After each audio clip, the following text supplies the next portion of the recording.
Well, this is my really cute bathroom, but if you look closely, I had a panic attack before you got here, and this is what's going on in our shower. So embarrassing. We have an extra mattress, we have an extra rug. The toaster oven I thought looked really gross on the counter, so I was like, I'll just throw it in the shower. This is my shame. This is definitely my shame. You're watching Homeworthy, where we believe every home has a story. Like and subscribe for more. Hey, I'm Jessie, and welcome to my apartment. Come on in. I'm Jessie Ruan, also known as Jessie Finds. I am an actress, but I am recently now a home decor influencer, whatever that means.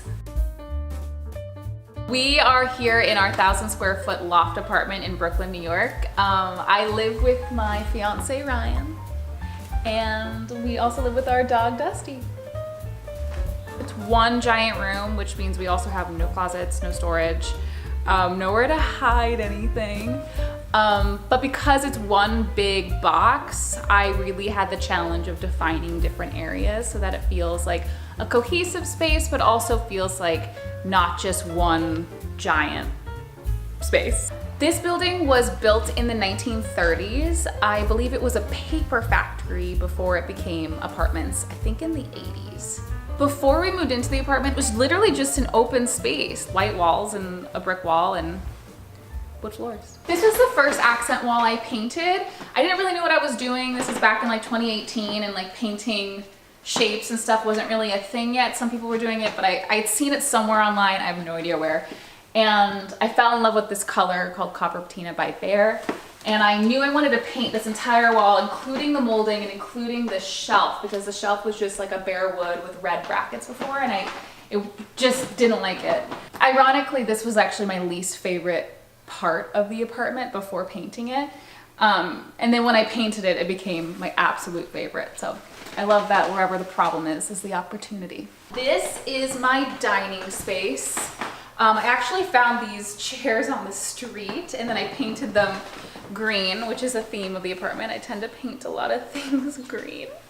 And wear a lot of green paint. And I wear a lot of green. I wear a lot of green, I use a lot of green. Green, I didn't know green was my favorite color until like a year ago. Oh, Dusty. Who's this? This is Dusty. He wants to be a part of the movie. You'll be a star, my friend. And then I ended up adding a lot of green into this frame wall. Assembling it took way longer than I thought. I had them all laying on the floor here for like 7 hours. My favorite is our burger print. It's our specific burger order at our favorite burger place. So it's very near and dear to us. This is our like bar area. This is a vintage Johnson Carper dresser that we're using as like a credenza kind of thing. As I've said, we have no storage in the apartment, so there's a lot of dressers in the apartment because for literal just storage. Where do you find a lot of your stuff in here? We find a lot of it like on the street. This was through a friend who was selling it through her Instagram because she was moving. I found this in Ryan's family's house. It's 100 years old, apparently. Just like a little shelf, and I use it to hold our cups. We have some vintage cups and some IKEA cups, and just kind of a mishmash of things that I love. What's the secret to finding things on the street? Honestly, you can find amazing stuff. I have found vintage mid-century modern tables. I have this guy. This is a Haywood Wakefield. I have a second one of him. Ow, that's my cactus.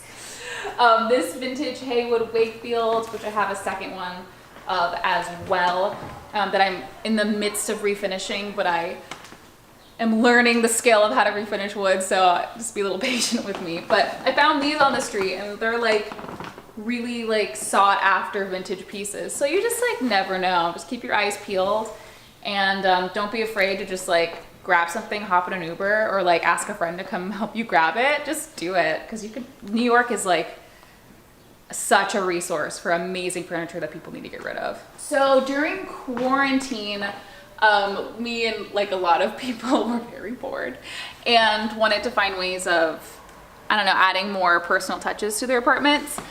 Painting is such a great way for like a renter, if you're allowed to paint, to change the complete feel of the space. Because before, I always felt like the furniture I had here was kind of floating out of nowhere, and I wanted something colorful, to like and to also really just define this area so that the whole apartment doesn't kind of feel like everything's floating.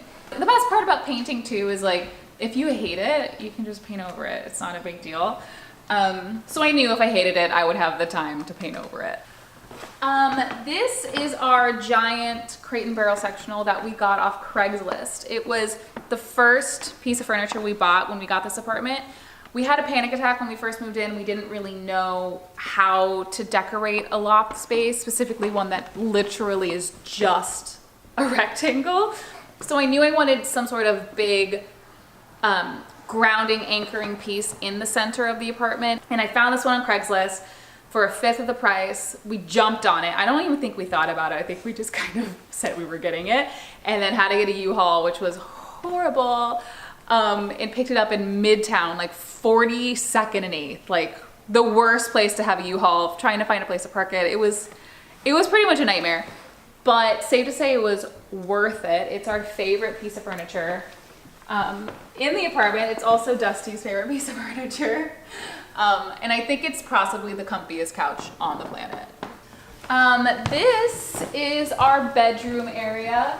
I kind of defined it by adding a big colorful shelf in a green, if you can imagine, to kind of separate the space. I also hung these frames up here too to like mimic a wall.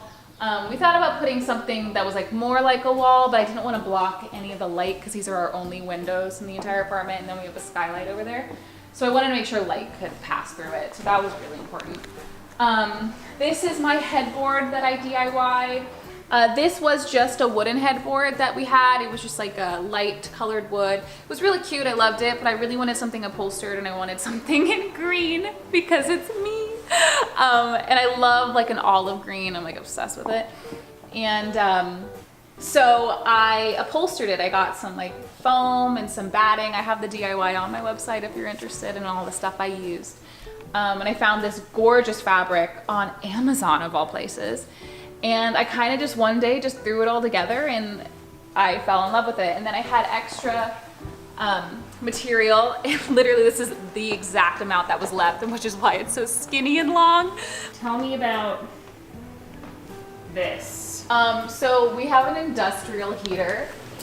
It is placed over where I sleep on the bed, which I guess makes me incredibly brave. But I'm not really worried about it ever falling. It's been there, I think, for like 30 years plus. It certainly runs like it's at least 30 years old.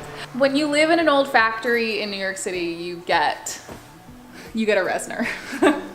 You are so handsome. You are so handsome. What I love most about my apartment is that it is a big open space. So it always feels grand. It always has that wow factor when you walk in. I love watching people who've never seen my apartment before come in their face when they first see it. That's always really exciting to me. Click here to watch another amazing home tour and be sure to subscribe to Homeworthy.